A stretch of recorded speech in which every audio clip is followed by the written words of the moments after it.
Hi, this is Junaid. Today we're going to discuss another article in the Machine Learning in the Healthcare Journal Club series. Today I have a very excellent, fascinating article that uses AI-enabled ECG algorithm to identify patients with atrial fibrillation during sinus rhythm. So let me repeat that.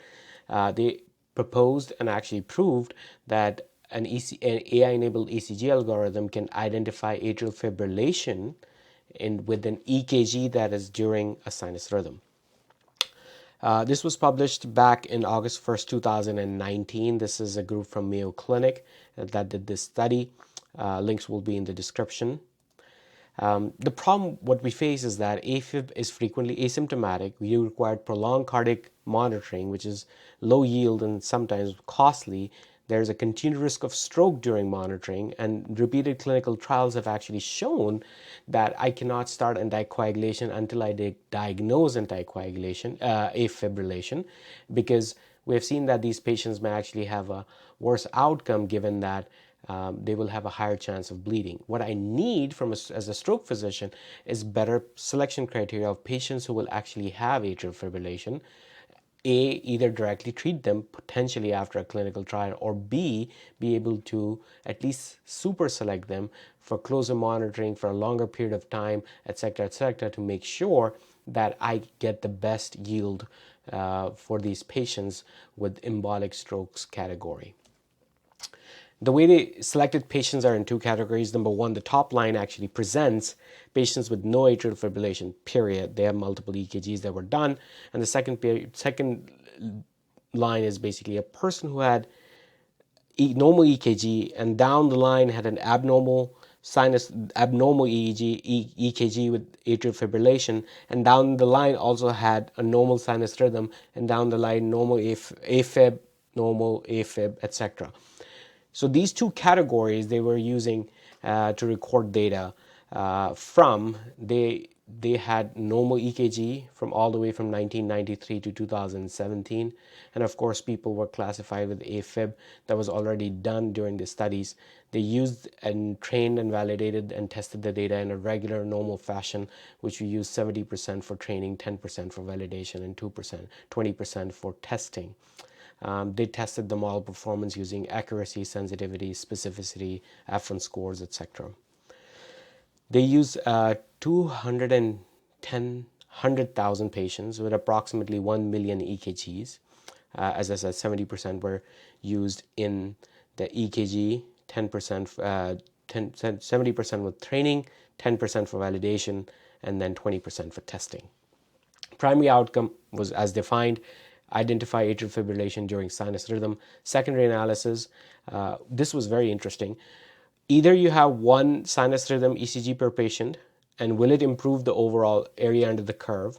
And what would be if and go back and use that index atrial fibrillation patient with its first normal sinus rhythm.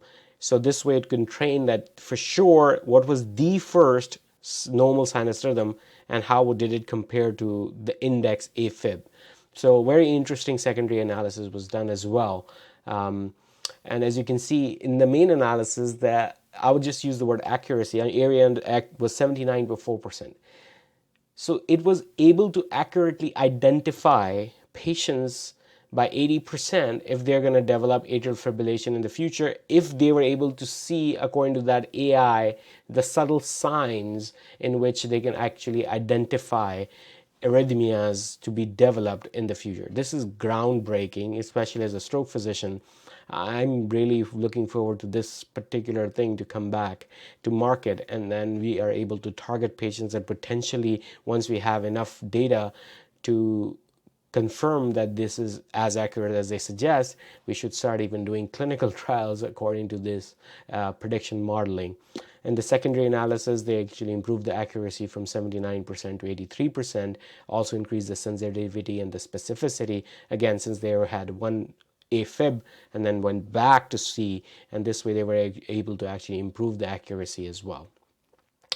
As I said, this will have significant clinical applications for population in general, but as a stroke physician, this would be fantastic because I will be able to, one of the things that really bothers me is that I know that this is embolic stroke, but I cannot start anticoagulation until I prove atrial fibrillation. In some cases, if it's bilateral, yes, you can do it. But if it is unilateral and you don't have any strong suspicion to start it, then I can, because the clinical trials have been negative, even though the left atrium is high. And of course, the Arcadia study was just around in stroke, was just announced as ischemic stroke conference 2020, and this will change the perception of arterial atrial cardiopathy. But even though that may or may not be present, I think this would be groundbreaking for us. Starting anticoagulation early, long-term monitoring, selecting those patients. And now we are seeing that ECGs can be captured on your Apple Watch. And when these algorithms go into that, we can even think about potentially prevention of atrial fibrillation by early detection of subtle changes. And patients should get sleep study, and maybe they have obstructive sleep apnea. Maybe they start using CPAP early, and they may never develop AFib, or at least delay the development of atrial fibrillation. So this opens up all sorts of possibilities. Again, hope you enjoyed it. Please visit, provide me with feedback, and subscribe to my channel. And as always, share. Thank you.